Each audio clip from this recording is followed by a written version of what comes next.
Welcome to the show. I'm Scuba. This is Music Not Diving in Bangalore.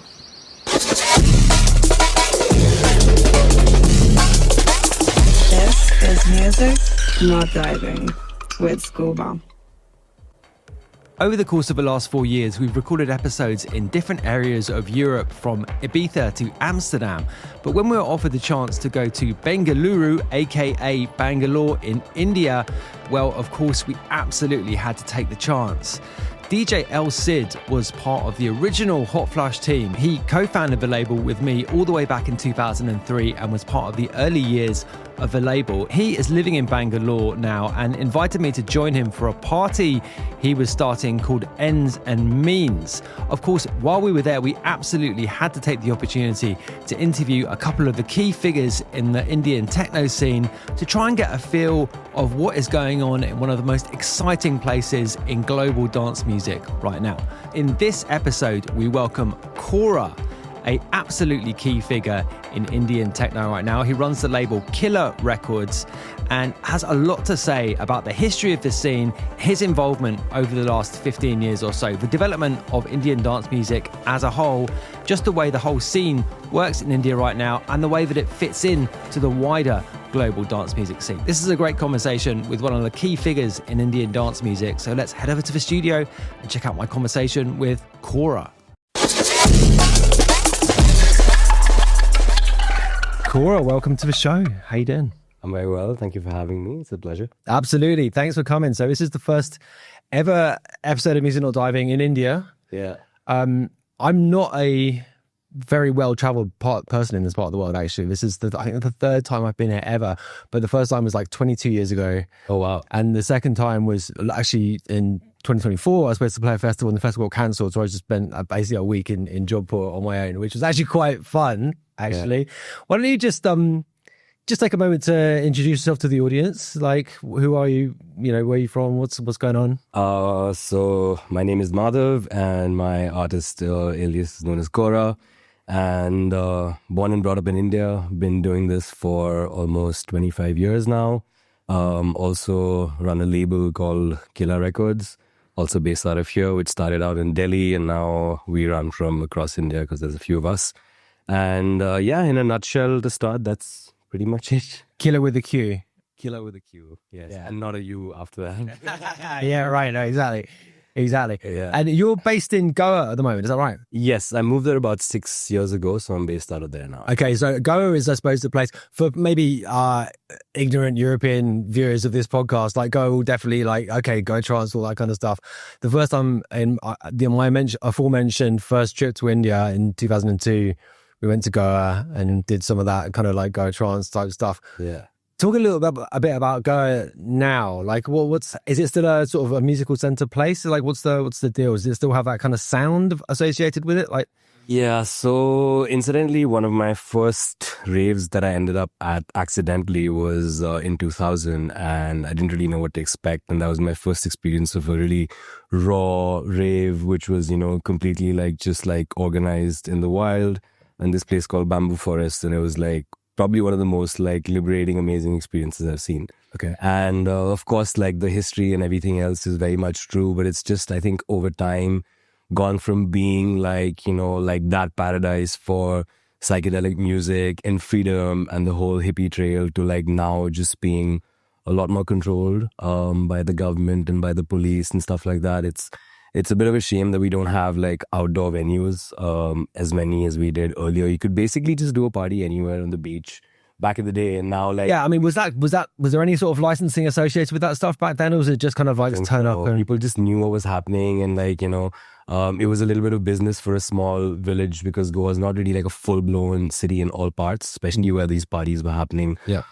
So yeah, it had its own ecosystem and its own kind of people. A lot of times the foreigners would come and they just throw their own parties and have their own communities come, and then the Indians would stumble upon it. But a lot has changed over time. It's definitely become a lot more controlled. Maybe a lot more commercial in some ways as well, with clubs and sponsored events and big festivals, which was never the scene. You'd never see a sponsored, a poster or a banner, or even on a flyer, any logos back in the day. It was just not a thing. Yeah, no, exactly. I mean, the history of, I suppose, that kind of trance So much of it was, like you say, there were foreigners coming over and from the foreign parties, and then there was this sort of, I suppose, the local element as well. I mean, I got quite interested in the early, I suppose it's psytrance, but it wasn't called psytrance then. Do you know what I mean? Like just the early trance, like Dragonfly Records and like Platypus Records. That's because I mean, it's great music, right? Records, yeah. That was the thing. When you look back now, I actually find that music just being really good rave music. Yes, and I love that, and I feel it's kind of made a comeback now in the last few years with a lot of DJs who I'm sure we're all familiar with going back and picking out these classic gems from back in the day, because it was like that borderline between like house, trance, techno, and it was just free-spirited rave music, you know. And it was quite a cool time actually, where it wasn't too psychedelic or too techno. It was just like right, exactly. Music. It was basically techno and with a sort of psychedelic kind of element to it, instead of the kind of psychedelic element being the main thing. But then also, I guess the history of trance is also, as I have often complained on the show, the Dutch guys got hold of it, and then that's a whole different trance. We don't mean that when we say that in Goa, but I know exactly what you mean. That's a whole different kind of offshoot, I guess. Right. Yeah. Absolutely. So let's talk about, I mean, we're going to get into, your story and, what you guys are doing now. Let's talk a bit about India, generally speaking, as a music scene, as a dance music kind of a place. Can you kind of talk a bit about, overall what's happening in the country? Obviously, massive country, a lot of big cities. There must be small, main scenes and then small scenes dotted around. Yeah. Can you talk a bit about what the sort of state of the scene now in India, not just for techno and stuff, but for kind of dance music generally speaking? Yeah, sure. So I think I've obviously been first-hand witness for almost more than 2 decades and seeing what's happening. And I think right now it's at its finest moment in terms of the music, in terms of the amount of education that people have, in terms of the awareness that they have of different styles of music, in terms of just how accessible social media has made it to actually follow all the artists that you like. And also the local scene, it's thriving. I often just hear new artists and new DJs and new producers, and I'm just like, wow. And that's happening way more often now than it ever had before. So we honestly have a thriving electronic music scene that's just bubbling under, but I just feel the infrastructure of it and how efficiently the industry works is something that we still need to bring some semblance to. I feel that's the missing piece right now in how well it can just translate into an actual scenario with stuff. I mean, there's a lot of things happening, but sorry, let me just ask, in terms of infrastructure, do you mean regular parties, agencies? What kind of stuff are you think of in particular? So, I mean, from my experience, from what it's like and how it is all over the world, there's a couple of basic things. You need space, you need timings, and good sound systems. At least this is the basic level of a great party. Yeah. Each city needs 2 or 3 anchors, right? Now, most of the venues across India, they need to shut between 12:30 to 1:30, broadly. Goa is an exception. We have parties that go on till the morning. Jane just played till 10 in the morning. Jane Fitz, you're referring to, friend of the show, Jane Fitz. Exactly, yeah. So I mean, so Goa, we have that luxury, which is why I kind of really like it, because the concept of long sets can only happen when you have long timings. Of course. And unfortunately, in a place like Delhi, people are also a little spoiled. If a party starts at 2 or maybe 4, 5 in the evening, they'll probably show up 10, 11 at night. And then you essentially are just listening to one artist play a 2-hour set and not all the amazing artists who've played before that. Yeah. So this combination makes it really hard to kind of translate the numbers. It's demotivating for the promoters, because how much can you do in a few hours, right? Even musically or even in terms of bar sales or the financial side of things, which also need to work, right? Absolutely. So I feel those things, attention to detail as far as sound's concerned, now over the last year, I've seen people finally really take interest in putting good sound systems, tuning them. These things were a pain to deal with. I'd have to go and spend hours on tuning sound at gigs I was playing, or sometimes just feel I can't play on the system, and have something else come up last minute to kind of make sure the show happens. So I feel these are kind of the the roadblocks and the glitches that come along the way. But artists in the music scene, I feel, is at a great point right now. How would you define differences in the cities, for someone really kind of wanting to know the kind of the nuances of the sound here and the scenes? I mean, obviously in certain countries you do get these very specific city related sounds. Has that started to happen in India? Like, is there a Mumbai sound that you can define?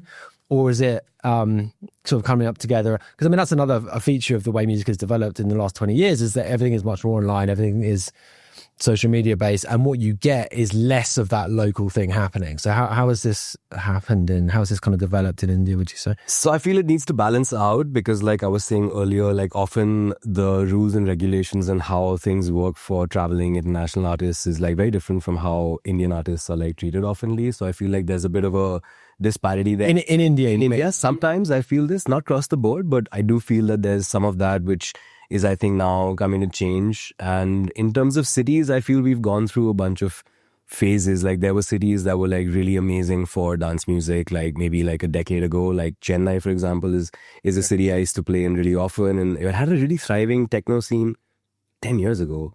And like, I don't know, for various reasons, it's just kind of, not so much on the radar anymore. Delhi, I feel, because I've spent many years there, like my formative years of like, just experiencing great music and going out, a lot of it was in Delhi. And there's a lot of heads in Delhi, a lot of producers, a lot of like band members, a lot of sessions musicians. There's a lot of, there's a big community basically for different kinds of music in Delhi. So I feel that there's a diverse audience there. Bombay is like, you could say, many people say it's like the New York of like India or whatever, but it is more metropolitan. I've never been there. I'm so interested to go there. Bombay is a really fun place because there's a lot of really well-traveled people in Bombay. So like they really get it and they really know how to party. And like it's always like super fun playing there because the audiences are mature. They love having a great time and it's a really high energy dance floor. So like I really like Bombay and Goa as well has like, a lot of people now from all over India settle there. Including myself, which was like the COVID movement. There was that. Right, there was that, was it? Okay. So many of my friends and producers from all over India ended up moving to Goa during the pandemic, which just changed everything for us because now we're all based out of a small village. We're like 15 minutes away from each other. And we all have our own studios and we suddenly have a community, which was actually scattered across the country, which is now in Goa. Right. Sorry, I digress, but just to give you like context, how things over time change and they kind of evolve into like newer social settings and like that's kind of where we're at. So definitely Delhi and Bombay are like really in tune with what's happening. And even Bangalore, I think for techno has had like, a pretty solid force running for the last 4 or 5 years. There's a lot of pretty serious techno producers and promoters and like stuff happening here as well. So yeah, definitely these 3 like main cities. Yeah, I think. What is the general attitude of people of big European parties? I'm thinking specifically of Warehouse Project and things like Boiler Room come in here. What do people think about that? Both people in the scene, because obviously there's an audience for it because they're selling tickets. But I can see them look on your face that you're not necessarily too enamored with this. So, I mean, I have to like, walk on eggshells here. No, but I mean, I also need to be really honest, like, for the sake of like myself. But yeah, so I think the thing with Boiler Room and stuff like that coming in was that when it came down here, it was amazing. Because, there was... When did it first arrive? The first one that came through, I think, was... now I think it must be at least 10 years ago, if I'm not wrong. Because I remember going to one of the first few in New Delhi. So I think about a decade ago. And it was really nice because like some of my friends were playing and it was probably, like their best gigs with the kind of energy around it and, how well everything is documented, their format, we felt like there was like a light being kind of, shining. Like. And they would always book a certain number of locals. Was it all locals? Or was a lot of locals, actually. Yeah. Which was really nice to see. And I feel that's awesome because, it's good to explore what's really happening here. And we have amazing artists, like I was saying earlier. But over time, things have changed a lot. And now I feel like a Boiler Room could sell out like maybe 5,000, 6,000 tickets, depending on how big the venue is. But they may not even know who's playing. So what happens is that the brand becomes a lot larger than the artist or the music, and I feel that's a bit dangerous sometimes because like people are just going out and you're like, okay, so how was your night last night? This Boiler Room was great. So which set did you like? Like what?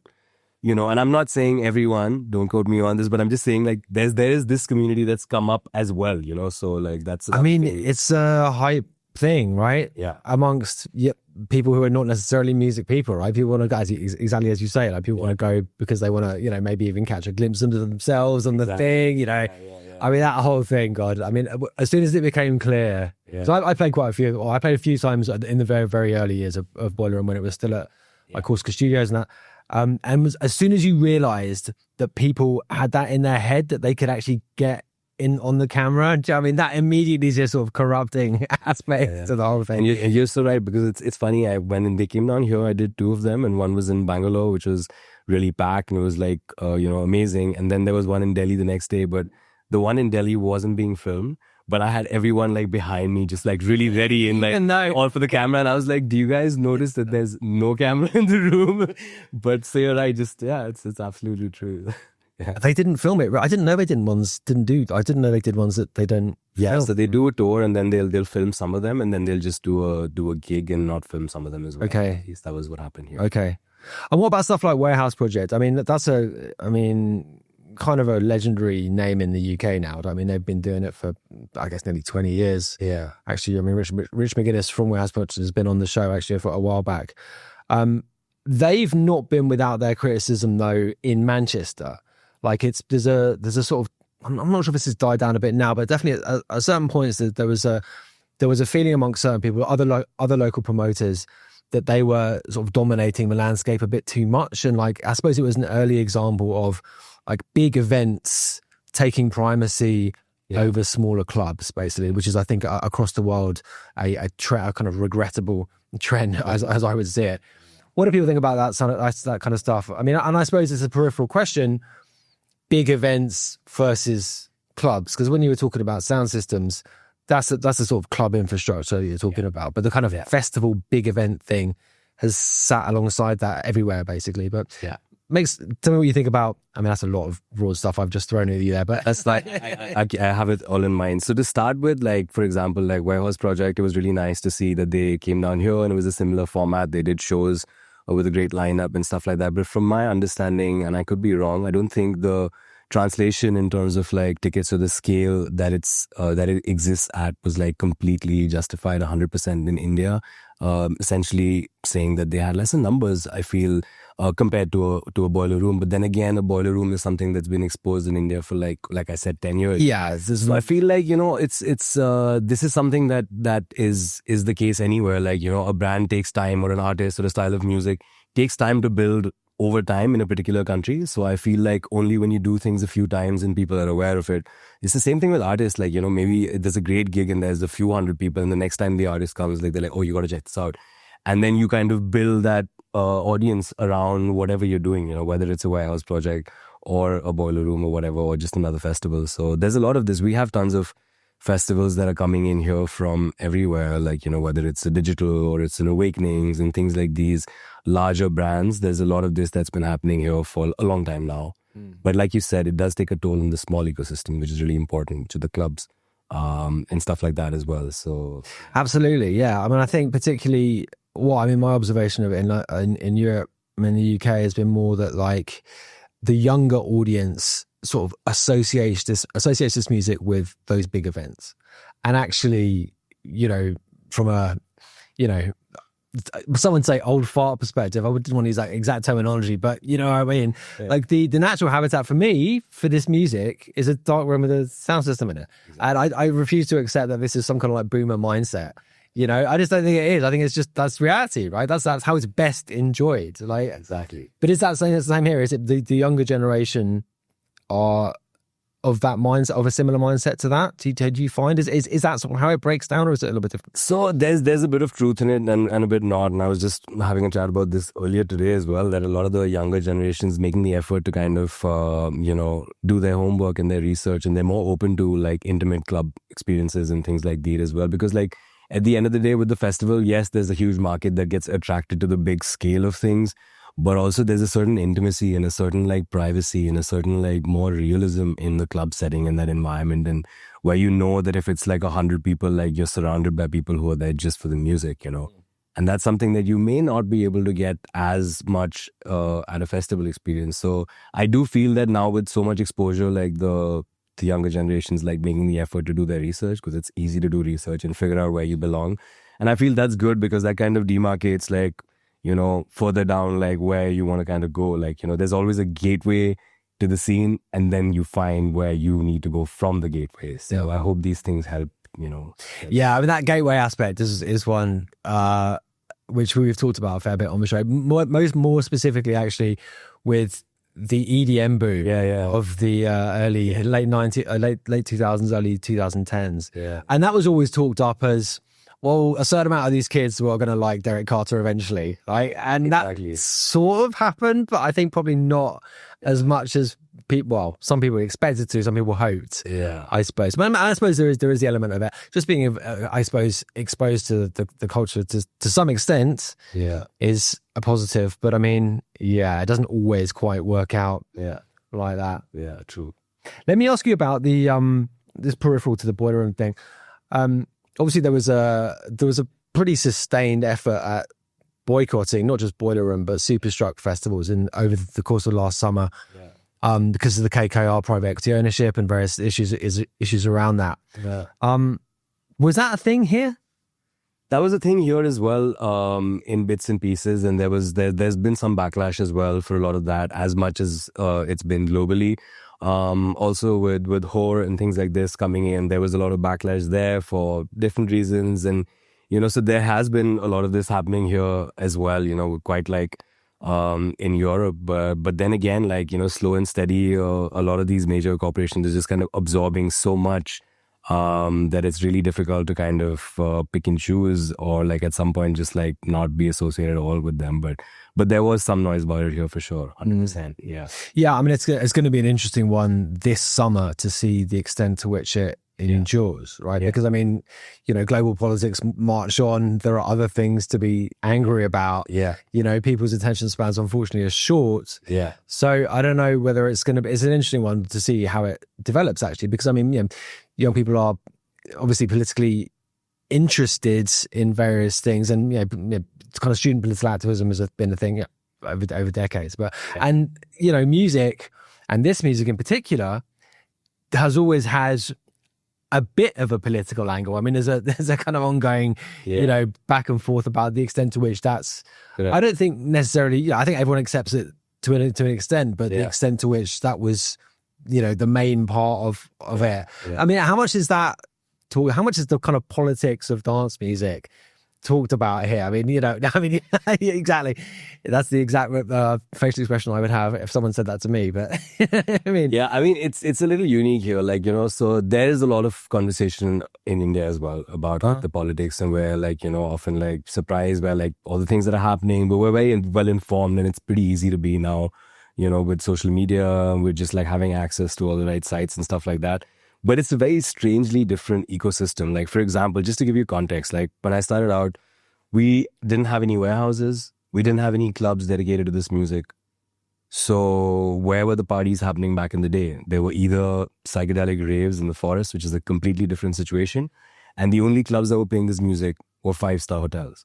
Now, when you look at the grassroots community and where this music's come from, whether you look at Europe or you look at Detroit, you look at these scenes, like it was like actually completely apolitical and like stepping away from like the society and how it was, and like they had their own thing going on, and they found their own space, which was safe. They could get together, celebrate music, have a great time and all of this stuff. And, oddly enough, that started out here in the hotels because they had the licenses, they had the clubs, and they could run till late because they had a hotel license. All right. So imagine the early days of like a lot of clubbing for a lot of people was this, and it's like way more expensive than going to a bar or a warehouse party where basically it's getting your tickets, get a couple of beers and done. And then that it also kind of initiated this social disparity, because I can't expect everyone to afford to go to a 5-star for a club. So like the way the electronic music crept into the country was like quite different from how it started out in most other parts of the world as well. So just something to keep in mind, that, often it's been associated with people who can afford this as a luxury because we're one of the, 4th largest economies, but we're also one of the most poor nations in the world. Yeah. So it's really important to acknowledge the fact that more than half the country can't afford to go to a club. And so politics aside, global politics aside, there's a lot we have on our plate to deal with, in general, like, that's kind of how I kind of also see it, because it's not just as simple as it has been everywhere else. Yeah, sure. Yeah, just to add to that thought. No, absolutely, yeah. Because I mean, the context of being in a developing country, which does have a lot of wealth on the one hand, but like you say, exactly. Yeah. So I guess in terms of like, how music here might develop over the next 10, 20 years. Yeah. I mean, how do you see that developing alongside the development of the economy and the hopefully emergence of a bigger middle class and all the rest of it? Yeah. How do you see that affecting music? I just feel like it should just like over time, and it's already happening. It's not like it isn't. That's not the case. Like where it started out, and it is becoming more accessible to people, and that's basically what I wish for. Just to have like a more like a space that just accommodates all kinds of like people. A funny story comes to mind. Me and incidentally, Sanal film were in Bombay going for a gig in a cab. And the cab guy is just like, we were talking about music and records, and the cab guy just got on the chat and he's like, oh, hey, what do you guys do? And we're like, we do music. Oh, you collect records? And I was like, yeah. And like, he's like, oh, my dad collects records and like, all of this stuff. And this has never happened in my life earlier, because they just not, like they don't have access to that much, or maybe they're just busy working or whatever, So it was really interesting. And we were like, oh, wow, you're into music. Why don't you come for the gig? And they're like, will they let me in?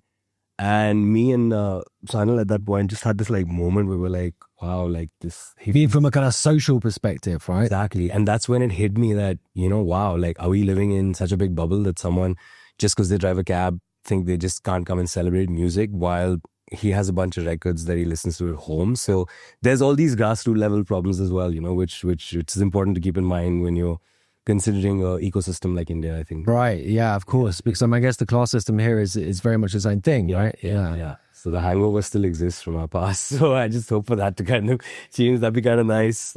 Yeah. I mean, I think many places have their own version of this, right? But I think India it was a very kind of like regimented thing for a very long time. Right? Yeah. Interesting. Okay, let's talk about you. So you're from, obviously, well, you're in Goa now, but you're from Delhi, is that right? Yes, my parents and their families from Delhi, so kind of have grown up all over the country, but spend most of my time in Delhi. So yeah, now I've been in Goa for like 6 years, so I'm based out of. And you're a drummer? I started out as a drummer. Would you consider yourself to be a good drummer? I was all right. Back in the day, I was into heavy metal and like. What kind of metal? I was like majorly into like Dream Theater and like metal and like, wow, you must be a good drummer if you're in that Dream Theater. Pantera as well. It was like a lot of stuff. So I got into it like proper like rock and metal back in the day in school. Yeah, playing in bands. Yes. Yeah. What was the first band you were in? It's called Glasnost. Yeah. Okay, really. That's a good name for a band, to be fair. Okay, right. Yeah. Play metal. Played metal. Yeah. Okay. Yeah. So you obviously had lessons. So were you a trained musician? Would you consider yourself to be a trained musician? No, I'm actually not a trained musician. I haven't studied any form of music or even the drums. Like everything in music I do is like pretty much self-taught. So like YouTube University, as they say. Right. Yeah. Okay. And when did you? Well, you mentioned the first rave you went to. Yeah. Prior to that, how much exposure had you had to dance music and stuff? Yeah, so I kind of was a little lucky because obviously I was in school and I didn't have much exposure in terms of like I couldn't like go out attend things. But within my family and through my friends, I discovered some pretty amazing music when I was in school. One of my cousin brothers like made me hear like Fat of the Land, like I think about a year and a half before. The Prodigy album. Yeah. I mean, I was listening to that last night for the first time in years. Yeah. It's good. It's really good. They're pretty epic. It's so banging. So I remember getting, like the CD, and he'd come from Cyprus or somewhere else, and like he just like had it way before it like, hit anywhere. And I was like, what the hell is this? And I was like, oh my God, like, I had this like moment. And then another one of my uncles from Bombay, he used to travel a lot to the UK, and he was just a collector of music. And I was just like going through his like incredible collection, and I found like this weird tapes from like, LTJ Bukem at some rave in and I was in school and in London somewhere, and I was just listening to all these tapes, and I was like, what the hell is going on, It's like, and then also discovered the Asian underground movement, which was like a movement that was something that was, I think, like, in the early days was a thing in India. There was the medieval pundits who were, making music, kind of taking from what like Talban Singh and artists like Kashkali and stuff were doing back then, even in the UK. So there was a lot of British Indian musicians who were doing some really interesting stuff around there. So I think one of the most like authentic, like real parties I used to go to back in the day was something that the medieval pundits started in Delhi called Cyber Mehfil, which was like their version of doing like, drum and bass with like Indian elements and stuff like this, which really seemed like our own scene. So I used to try and like, sneak out, and like I was in school and I used to go for their parties, and they were so sweet. They were like, all these young kids into music. They put my name on the guest list permanently. And I was like, I've just struck gold. So I can basically attend any of their parties because I never not really drink. I just go and listen to music and come and How else. big of a thing was that in Delhi? It's very small. So not too many people, like maybe like anywhere between like 100 to 200 people, maybe sometimes bigger depending on the scale of the show. I could have seen kind of. Yeah, but it was a nice, healthy like scene and community of our own, doing our own thing, So that was nice actually. I kind of explored that soon after or around the time that I was like playing drums and stuff like that also. Yeah. Let me ask you a question about that actually. About overt Indian influences in the music, because I mean that scene was a very much a kind of fusion thing, right? It was like different elements of dance music, house, techno, drum and bass, drum and bass being a big one, but with a very pronounced use of Indian samples, Indian singers, and that isn't really present in the Indian dance music of today. Is that a fair comment? And why not? I don't know. Honestly, like some of the like finest music in that space that I heard was in that era. Actually, even if I dig back like through my old records and like my collection and stuff like that, there was this moment happening somewhere around then. I think it was the early 2000s until like even like the like 2010, like that window just had some really incredible music which we'd call Asian underground or like whatever it was, and there's such amazing like songwriting, music production, like even OK Alvin Singh getting the Murky absolutely. That was like a big moment just to hear like this was a thing and it was happening, and like it's incredible how well it's produced even today, That's awesome. But somehow it's not trickled into modern contemporary Bollywood music. I would say it's quite formula to an extent. We have great producers who make amazing scores and stuff like that. And I'm a huge fan of like your Rahmans and stuff like that, who are just amazing producers and composers. But I feel that style is kind of not as present as it was then. Why do you think that is? And why do you think there isn't a because I mean I was thinking about listening to the stuff on the label, and there's a lot of good producers here, a lot of good techno producers. But techno it's basically a global sound. Yeah, right? It is. Yeah. And there are obviously styles within techno, and different styles have different levels of popularity in different places. But there definitely isn't a sort of Indian. When I say Indian, I mean like something that there aren't elements in it that people who don't know about in techno would recognize to be Indian. Yeah. In a way that stuff did. I mean, can you put your finger on why that is? Do people just think it's cool? It's not a thing. Why would we do it? Like, what's the... So I always look at it this way. Like, I feel like if as a producer or somewhere, like you have an Indian element that's somewhere there, just kind of like just fits in, it's fine. But I feel like if it's forced or if it becomes something that you're trying to push because of your position, on the planet or whatever it is, then sometimes it can go haywire. So like, I also feel because so much of that was explored and it was fresh, some of the most groundbreaking ideas happened then, and I feel there's a lot of recycling now that's happening even with techno. Some of the best records are like old records now, and they're being like recycled by a lot of producers. But honestly, the most groundbreaking ideas is in the back catalogs, even till date. Like even like some of the biggest techno labels historically, if you go back and scroll through 2000 till 2010, like all the gems are there. Personally, I mean, I'm just saying. And often, if you go on Beatport and they're top 10 selling records of the last 12 months are quite often old records. Exactly, because someone just played it and it's a classic and it blows up and it's back in rotation, So I feel, and why I was giving that example for techno is because I don't want to say that applies to just one style of music, but there was a lot of like amazing, incredible stuff that happened then, which I feel was at a peak, and then people have just found ways of trying to get inspired by that or whatever it is now, Yeah, there was more originality than personally. Yeah, I mean, I absolutely agree with you. Yeah. And this is a topic we've kind of grappled with quite a lot on the show as to why the kind of pace of innovation has slowed down. Like there is still great music being made. Yeah, absolutely. Yeah, there is still kind of go through the releases every week, and there's going to be some good stuff for sure. Yeah, but it's not quite that. Well, there's two things I suppose. First of all, you don't get the big anthems anymore. Yeah. You don't get the kind of tune of the summer, like which could be identified like every year up till about even 10 years ago or something. Yeah, I remember. Yeah, absolutely. And then there's just like I say, the kind of general slowing down of the change in the music, the developments in the music. Yeah. What are your thoughts on that stuff? Like, there are two questions there. Like, lack of anthems. I mean, this is something we've talked about a lot, but people have different, views on it. Lack of anthems and slowing down the pace of change, innovation in quotation marks, massive quotation marks. Yeah. So, I mean, the anthems bit, like, I don't know, because like over here, like if something like, becomes an anthem, then like you cannot escape it. In the sense, like you will hear it everywhere you go, literally. So I'm okay with that personally. I've had times where, like, you go to the gym, you're like in a cab, then you go to the radio, and then you're just at your friend's house, and you've heard the same track 7 times, and you're like, man, just want to go home now, But also, like, I do remember some really amazing tracks, which were like summer hits from back in the day. They were great tracks and stuff like that for sure.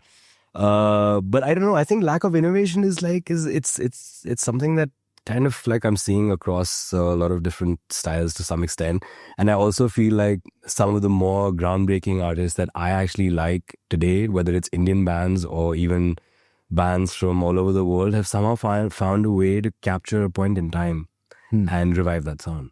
Like, genuinely, a lot of really amazing bands now have like literally found that one pocket, whether it's like the 70s or like the 80s, and they figured out a sound, sometimes even, a vibe around how to kind of replicate that, Yeah. So I feel that's not something and there's only like that much that you can do with like synthesizers and drum machines. But then again, it's like the amount of exploration people have done in the last 4 decades, from ambient to techno to drum and bass. Like, I don't know, like I'd love to hear what I've not heard. Don't get me wrong, I'm always looking and digging for those things, and they still, sometimes give me goosebumps. But like, I guess it's not easy to keep that going, especially with the kind of pressure that is around, just being a musician, for example. Like, Yeah. what do you do? Are you going to like make experimental music and wait for like 3 decades for people to actually be like, wow, are you going to pay your bills? Like, sometimes I got to say, like, there's a lot of this, which is like real talk, which you got to also kind of consider. So I do know a lot of people are just trying to make the bangers to get ahead and play their gigs. And there's a lot of other things that have also kind of, I guess, come into the picture now. So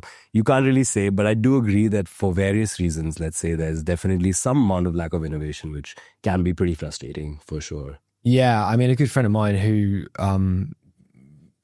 artist name will be familiar to people, but who I will not name, basically just does ghost producing now. He just sits in his room, makes fairly average tech house tracks, not so much techno tracks, but big tech house kind of rollers. Yeah. And they are then assigned to, X DJ. He gets paid a fee, keeps half the publishing.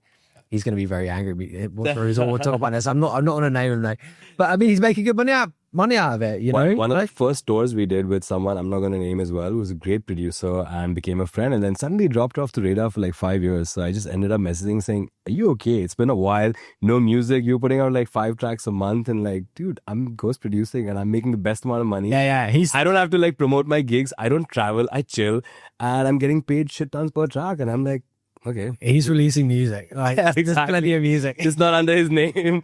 So yeah, it is a thing. So I hear you, yeah. I could never get my head around that. I mean, for both sides of it, actually, because if you're making a track, it's your track. At least, I mean, like I said, so the arrangement this guy has, is he gets paid a fee for the recording side and he keeps 50% of the publishing. I'd be like, I would not be giving away that 50% of the publishing. If you've written a track. I thought it's upfront. Like this guy, I know like it's all upfront basically from what I've heard. It's a pretty hefty amount. Yeah. But then it's done and then, you do what you want basically with it, which I guess works for him because then he doesn't have to get involved in like royalty collections or whatever. I suppose. Yeah. But yeah. And then from the other side, how can you release someone else's music and call it to me, this is just a mind-blowing lack of personal morality. Absolutely, I agree with you. And I guess that's another reason why, like, lack of innovation, because like how can you be creative if this is it's a business transaction. A business transaction has nothing to do with creativity. So like when we have things like these, which I don't think ghost production was even a job like maybe like 20, 30 years ago. Maybe I'm wrong.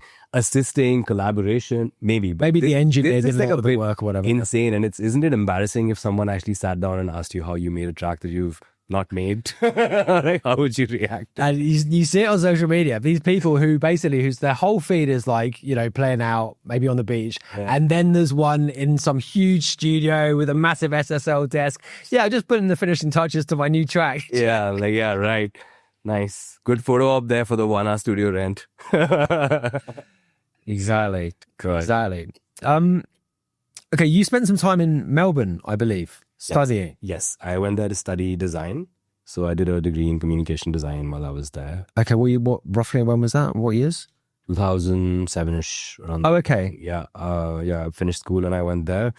And yeah, You could see it in Melbourne. I actually went to Melbourne because I was really drawn to the music scene. I had the option of studying in different places, but I knew some people in Melbourne and there was this new sound that was kind of coming out of there, which I was personally really interested in, which is what also inspired me to start Qilla when I came back from Melbourne. Because the idea kind of was like incepted while I was there, because I was meeting these producers and these labels who had like their own sound, like entirely their own sound, which is a combination of different kinds of dance music and super original, really bold, upfront. And I was like, man, this is so cool. And they were just like making small crews, like 4 artists are making this kind of music. Boom, they have a label, they throw a party, they have a collective. I was like, this is amazing. Why can't we do this back home? So since that time, and ever since I came back, that's always been something that, you know, till date we're doing, and we've kind of achieved to an extent, which I'm really happy about. So yeah. So did you go to Revolver when you were in Melbourne? I actually did. Someone had taken it over for a party. I did. Okay. Revolver's an interesting place. Yeah. Exactly. That's what everyone was. Most of the best parties were in the bush, like, you know, Oh, really? parties. Okay. Yeah, because it's really easy to do, and even the it's not like that bad, like with security and stuff. Like the forest ranger would come, have a look at everything, be like, are you guys okay? And like to a rave. And I was like, you know, from India, if you see a cop, you run. And over there, the cop's like, are you guys doing okay? And I'm like, I guess just take care of the space. Don't throw your cigarettes anywhere.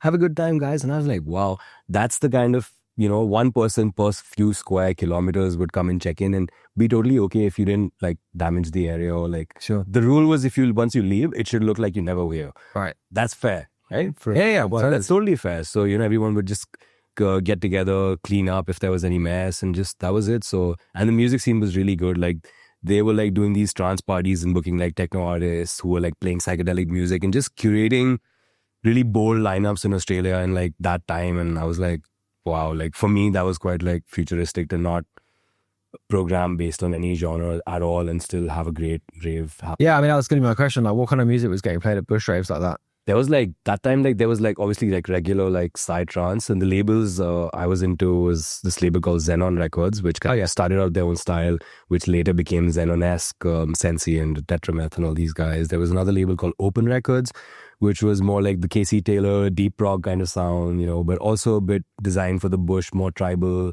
more organic in ways, but really cool music. And there were festivals that were like having like artists like Deadbeat close the festival like back in the day. Okay. And, you know, like just, it was quite sophisticated for that time, I think, what was happening in Australia. So I definitely was hugely influenced by the scene there. Yeah, for sure.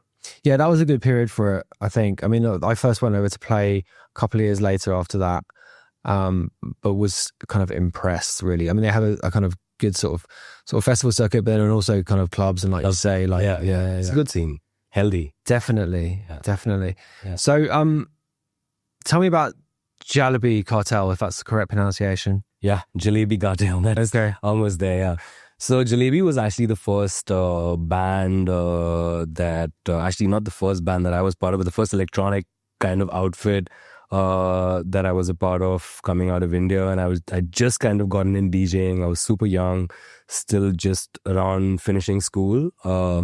And then 4 of us who are all DJs, you know, playing our gigs, decided to kind of come together. And one of the founding members, Arjun Wagle, is like obviously like one of the biggest names in the techno scene. He's done a lot for community and for the scene here. So he was one of the members and, you know, kind of reached out, and we were 4 DJs who just kind of started playing together. Initially, the idea was... DJing initially? Initially, the idea was like, because we all had something we could do. I was a drummer, for example. Yeah. Ash Roy, who was another member, he used to sing. There was Ashwin Mani Sharma, who was another member who was like a full sci head who was like really into like synthesis and like really weird with filtering and like had all these like quirky sound ideas. And then there was Arjun, who was a really good producer and a DJ, and like, you know, had his foundations rock solid. Used to play a lot of vinyl and stuff like that. So earlier the idea was we should just get together and play, because like each of us were playing would have like maybe 40, 50 people. So I was like, wait, if 4 of us play together, we can pack a club and let's just do this, you know. Like, honestly, it was as simple as that. But when we did the first few gigs, we realized it was really good and we had a good turnout. And then we started to improvise and add all these elements. Like I'd play the percussions live, and then Ash would do some vocals. And earlier we were playing other people's music. We were like, this is not cool. Like we should just have a whole live set now. So that's when Jalebi went from like this collective of DJs to a band. And then we do like a proper hour, 2 longs, hour set with like original tracks, which were produced by us, performed live by us. And that was great because I was so young and I was like traveling like all over the country playing shows. And I mean, so you were touring it a lot. Yeah, I was touring with them a lot, and it was like, you know, I was just out of school, and it was like quite an amazing experience doing that with them, until I decided to go to Australia to study. And then I kind of left the band. I was one of the first members to leave and pursue education because I was super young, so had to kind of, you know, catch up with some life stuff. Oh, yeah. Right, yeah. So did you start a label quite soon after you came out? I started working on the idea of the label when I was studying, because like I felt this feeling that I need to build some sort of community and start something. And also because nothing like that existed in India. But I already knew friends and artists and producers who I could already see being a part of this. So I started work on it there. Like I was like, my practice like brief to myself in uni was to kind of work on designing the logo for the label. So I was like working with my friends, and I was like, hey, we have like a long time. Once I'm done with it, I'll have the logo ready. So it started out then. And then when I came back, I kind of actually started figuring out how to set it up, which wasn't easy. But yeah, that's kind of, so I came back and set it up basically. Yeah. Almost immediately. Yeah. So it's been going for nearly 15 years, is that right? Yeah, 12, 13 years. Yeah. Yeah, I mean, just the, you know, just the fact of running a label for 15 years is an achievement in itself, to be honest. Like, have you found, and actually, to be honest, this is something said on the show many times, that the process of selling records and just, you know, promotion and all the rest of it has changed many times over that period. Like it's, you know, it's seemingly changing every, like the tactics you need to promote a record now seem to change every 6 months or whatever. Yeah. So like, what are your observations? Like, I mean, to someone thinking about starting a label now, what would you, yes, it's hard, isn't it? Yeah. It's been really hard, honestly, like, because like, it's like sometimes you feel like you're just like kind of screaming into the void because there's so much happening. Never has been a time in our lives that there is so much music that goes out per day. And I'm talking about right now. So just the odds, the noise, the amount of music being put out, it's so difficult. But I feel like over time, like I did have some points where I was quite like demotivated, but I think like I'm just surrounded by like the best people, and some of the main artists and everybody who's a part of Qilla today are like some of my closest friends for the last 10 years. And we've kind of built this thing together, and we found a place, you know, in the scene for what we do, which we've tried to be really authentic about. Like we're a techno label where we are like super inspired and, you know, moved by our psychedelic upbringing, because like the raves we went to were not house or techno, they were trance raves. But we like techno and we like what's happening. But like this is just our expression of what we feel, you know, this could be, or, you know. So I think we've just somehow ended up finding a space in the scene for like what we do, and I'm really grateful for that.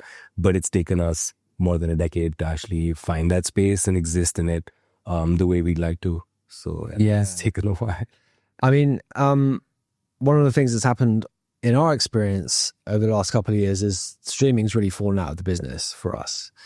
And direct to consumers become more important. Bandcamp, various other platforms like Beatport has become more important again. It always used to be, and then it dropped off for a bit. And I've heard actually last week that it's actually Beatport's now up for sale. So I'm now freaking out about whether. Or native thing, is that what you're talking about? Or? No, that's something different. So Native Instruments, yeah. I didn't know about Beatport. That makes another one, because I was just seeing the whole native thing, and that's quite. Yeah, so Native, filed for bankruptcy. I think mostly for what I've heard, sort of secondhand, that it was actually the kind of business was sort of doing okay, and the reason that they had to file for bankruptcy was because they couldn't afford the restructuring costs, because employing basically employing people in Germany costs a fortune, and when you have to lay them off, basically there's no way of getting around it. So, but Beatport, I think basically this, the major investor has just had enough, wants to do something else, wants to sell the company. I mean, all of this stuff it feels quite fragile. It does. The whole thing feels like it's like I'm teetering on the edge of disaster. Yeah. I mean, and Bandcamp is obviously Bandcamp's been sold a couple of times. Every time it gets sold, everyone freaks out. And it kind of, luckily, so far, it seems to have been bought by people who kind of take it seriously and let the team get on with it. But I mean, how do you view, as someone who's been running a label for this amount of time, how do you view the kind of imminent future of selling dance music, as it were? Like, honestly, like, I hate what streaming's done to like just the commodity of music as just like music, like I feel that's like just kind of really killed the economy in so many ways, because it's just made all this amazing music accessible at like a throwaway price. Like nothing is as cheap as like you being able to stream a track. Like, it's nuts. And I grew up at a time where I would like really be excited and I'd collect money and I'd go to a store to get a CD or like a record, and just that feeling like of holding something and like collecting it and becomes a part of your collection or whatever. From that to just like click a button and being like, yeah, whatever, it's just like, it's really messed up a lot of stuff. But at the same time, I do know and feel like Bandcamp as a community, just looking at record sales and where they've been going in the last couple of years, and there's a whole resurgence as far as, the whole like tactile nature of music's concerned. I feel like there's a lot of hope there. And personally, like if it wasn't for Bandcamp, like I don't think we'd be able to run the label. Like our majority, I would say more than 95% of like everything that we're able to sell today and run and pay our costs is through Bandcamp. And I'd be really worried with everything that happens with Bandcamp. And as you're aware, there have been a couple of changeovers there. But at this point, like that's the most important like kind of spinal cord that we kind of, are wrapped around right now. Yeah. Absolutely. Yeah. I mean, it's felt like this seemingly forever, though, and it kind of staggers on, something emerges that saves the day to some extent for a couple of years, and then, but it's like, it's tough. It really is tough. I mean, it's 22 years now for our label, and it's like, it's hard, but you do it because it's a labor of love, basically. Exactly. And most of dance music is that. It's like, it's true for promoters, it's true for DJs, it's true for people who run labels. If you don't love it, you know what I mean? You're not going to survive. Exactly. And I don't think you're going to make something groundbreaking or even musically take those risks unless you don't really love what you do. I feel that's another thing that's really closely interconnected to you surviving, just doing music, Yeah. This has been great. Let me ask you one more, just going back to the sort of future of the scene here. Yeah. And, closing times, the politics around that stuff. And as you said, if you see a policeman here, you do a runner. Like, I mean, is there any potential of a sort of liberalizing movement in India on that front?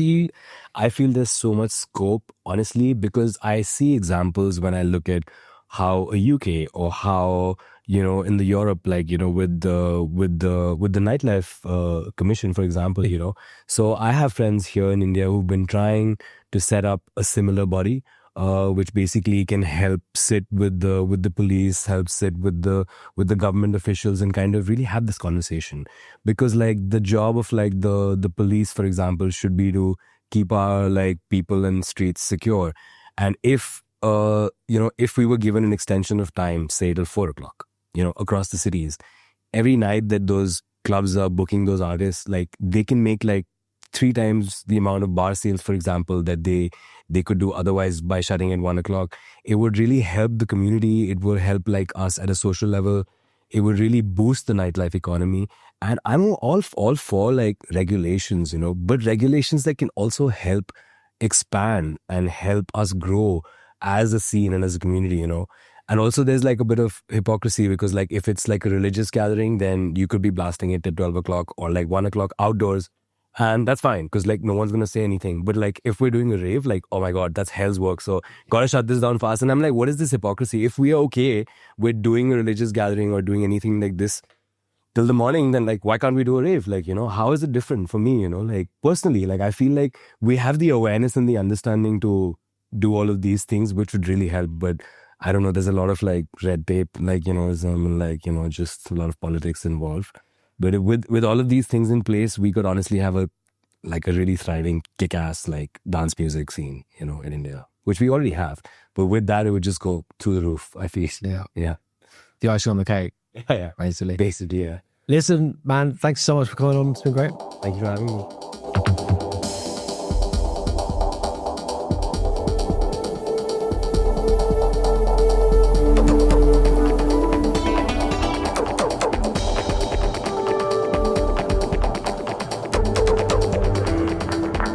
Music, not diving with Scuba.